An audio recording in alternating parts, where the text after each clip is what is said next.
इधर गोरखपुर में प्रचार करते रह गए अखिलेश यादव, उधर योगी ने उनके ही गढ़ में कर दिया खेल। अखिलेश यादव के छूटे पसीने, जनता ने दिया योगी के लिए नारा, बाबा हमें है बुलडोजर का सहारा। जोश में आए योगी ने कह दिया कि उत्तर प्रदेश किसी की बपौती नहीं। योगी के इस ऐलान से विपक्ष में मच गया घमासान। 2024 के असली खिलाड़ी साबित हुए योगी, मोदी और शाह ने बजाई ताली। उधर विपक्षी पार्टियां मिलकर उत्तर प्रदेश में योगी आदित्यनाथ को हराने की प्लानिंग कर रही थी। इधर योगी ने ऐसा दांव चल दिया कि अब विपक्ष लाख कोशिशों के बावजूद योगी आदित्यनाथ को नहीं हरा पाएगा।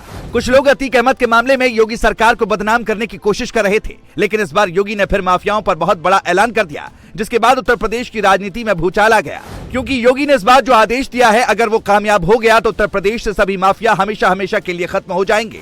क्या है पूरी प्लानिंग आपको बताएं, उससे पहले निकाय चुनाव पर जो बहुत बड़ी खबर सामने आ रही है उसके बारे में जान लीजिए।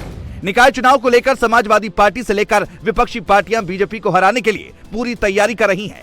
लेकिन इसी बीच एबीपी न्यूज का सी वोटर सर्वे भी आ गया है, जिसने अब विपक्ष की नींद गायब कर दी है। निकाय चुनाव में एक बार फिर भारतीय जनता पार्टी का पलड़ा भारी नजर आता हुआ दिखाई दे रहा है। सर्वे के मुताबिक भाजपा को निकाय चुनाव में 45% वोट मिल रहे हैं, तो वहीं समाजवादी पार्टी को 31% वोट मिल रहे हैं।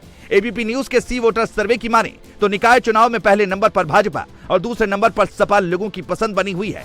बहुजन समाज पार्टी और कांग्रेस के लिए सी वोटर सर्वे में जो आंकड़े आए हैं, उससे दोनों की नींद गायब हो गई होगी। सर्वे के मुताबिक निकाय चुनाव में बहुजन समाज पार्टी को सिर्फ 8% वोट मिल रहे हैं, तो वहीं कांग्रेस को भी सिर्फ 7% वोट मिल रहे हैं। यानी साफ हो गया है कि जनता ने एक बार फिर बुलडोजर बाबा पर भरोसा जताने का पूरा मन बना लिया है। हालांकि ये सर्वे है, लेकिन योगी आदित्यनाथ की रैलियों में जिस तरह की भीड़ इकट्ठा हो रही है, उसे देखकर इस बात को समझा जा सकता है कि जनता का मूड क्या है। असल में योगी आदित्यनाथ की पूरी तैयारी समाजवादी पार्टी को उसके घर में ही मुंहतोड़ जवाब देने की है।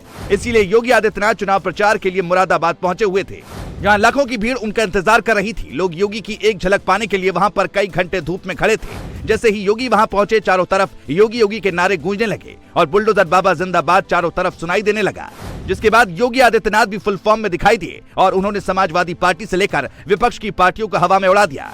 योगी आदित्यनाथ ने कहा कि प्रदेश की पहचान अब सेफ यूपी, स्वच्छ यूपी बन गई है। यहाँ अब ना तो रंगदारी मांगी जाती है और ना ही फिरौती। यूपी किसी की बपौती नहीं है। यहाँ ना बुआ बबुआ और ना ही भाई बहन की जोड़ी है, केवल विकास की बात हो रही है। अब उत्तर प्रदेश में दंगे और उपद्रव नहीं होते, अब उत्सव होते हैं। लेकिन अब अगर योगी आदित्यनाथ बोल रहे थे तो उनकी जुबान पर माफिया और बुलडोजर का नाम तो आना तय था। मुख्यमंत्री योगी आदित्यनाथ ने कहा कि अब माफिया और अपराधी सीना तान कर नहीं चल सकता है। अपराधी गले में पट्टा लटकाकर अपनी जान की भीख मांगते हैं। यूपी में नो कर्फ्यू, नो दंगा, सब कुछ चंगा है। योगी ने अखिलेश यादव सरकार पर जोरदार हमला बोलते हुए कहा कि पहले की सरकारों में युवाओं को तमंचा दिया जाता था, लेकिन हम उनको हाथों में टैबलेट दे रहे हैं। इसी चुनावी सभा के दौरान उन्होंने देश के नौजवानों से बड़ा वादा किया और कहा कि हम जल्द ही 1 करोड़ से ज्यादा युवाओं को नौकरी देंगे।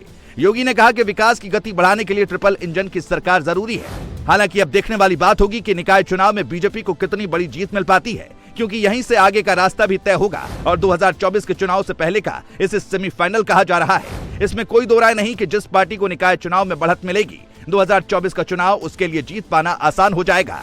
वैसे आपको क्या लगता है, क्या निकाय चुनाव में बीजेपी को बड़ी जीत मिलेगी? कमेंट में अपनी राय बताना ना भूलें।